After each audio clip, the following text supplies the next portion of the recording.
It's the 21st of October, and that means it's time for the 21st film in my 31 Horrors of Mike. So the last video we did was on the 1932 cult classic The Old Dark House, and I described that film in many ways as a proto-haunted house film, that it was one which developed a lot of the ideas and conventions which would then go on to be used and become synonymous with the haunted house genre. However, The Old Dark House doesn't have an actual haunted element to it, it just establishes some of the conventions. There were some films before that, like The Haunted House by Buster Keaton, Cat and the Canary, Cat and the Canary, yeah, it was before The Old Dark House, and then after Dark House you had The Ghost Goes West, which is an old favourite of mine from when I was a kid, and so that there were a bunch of films which had, mulled around this idea of the haunted house, this sort of concept. But the real film which solidified all of that, took all of that and gave us the first true modern haunted house film, was The Uninvited from 1944. I wasn't going to talk about this film in this list. I've actually just put it into this list recently because I actually did a previous video with my friend Alan on Area 51, an episode of Double Feature, and we covered The Uninvited, but I deleted it by accident. So I never got to upload it, so here it is. So The Uninvited stars Ray Milland and Ruth Hussey, and it follows a brother and sister. The brother is a famous musician. I don't know if he's a famous musician, but he's a musician, and who's successful. And while they're travelling through the English countryside, they notice this mansion on this cliffside, and they fall in love with this mansion. So they then try to find out who owns the house and if they could buy it, because it seems to be lying empty. So they get in touch with the local who owns the house, a guy called Commander Beach, who seems to want to get rid of the house, really quickly, doesn't really want to have anything to do with it, and wants to part with it, for very little. But the brother and sister are absolutely happy with this, so they buy the house and then they move in.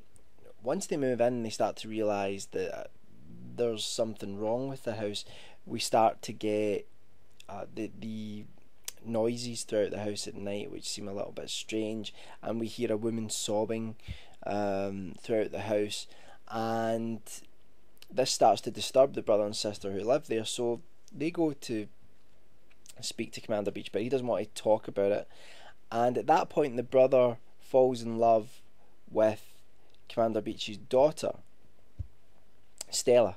And Stella and Rick, the brother, start to have this relationship together. However, Stella seems to be strangely drawn to the house. She was absolutely horrified that the house was sold.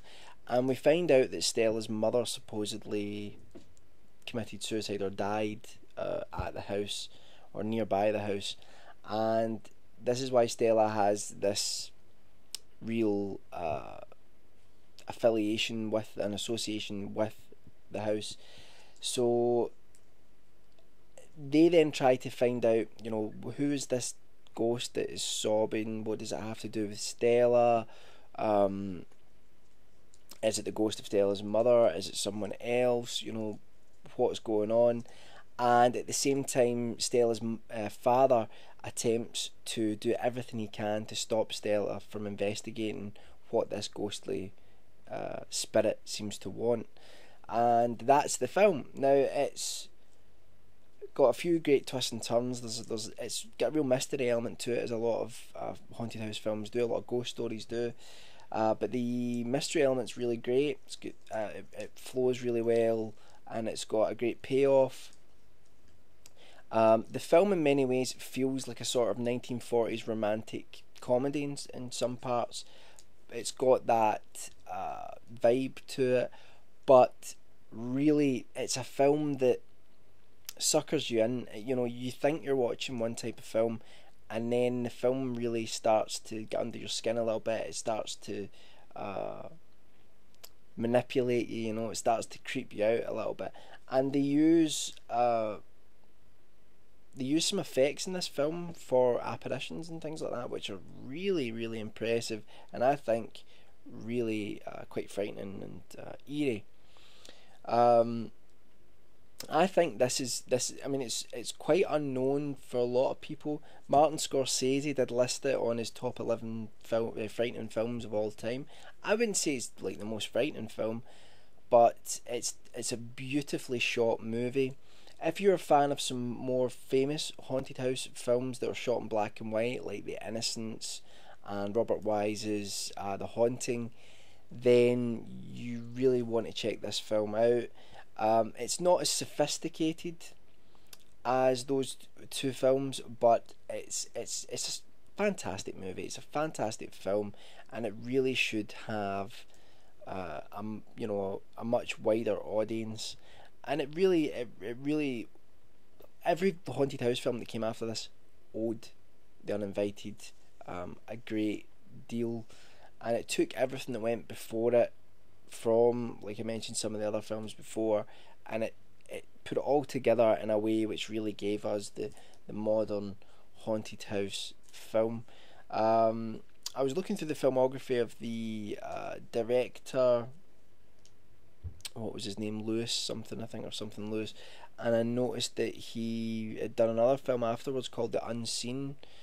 I don't know if it's a similar sort of thing, but it sounds like it's kind of a little black and white horror movie.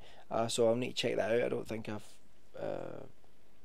watched it, and yeah, definitely check this out. I don't think it has any relation to the 2009 film The Uninvited, just in case any of you were wondering that.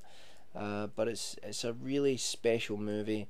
I love it. It really impressed me when I see it, and it impresses me every time I watch it. You know, for the time it was made, and just the atmosphere, cinematography is great. In fact, I think the director of photography got nominated for an Academy Award that year. So great stuff. Check it out. That's The Uninvited. That's the 21st film in the 31 Horrors of Mike, and I'll be back tomorrow with the 22nd. And I'll see you all then.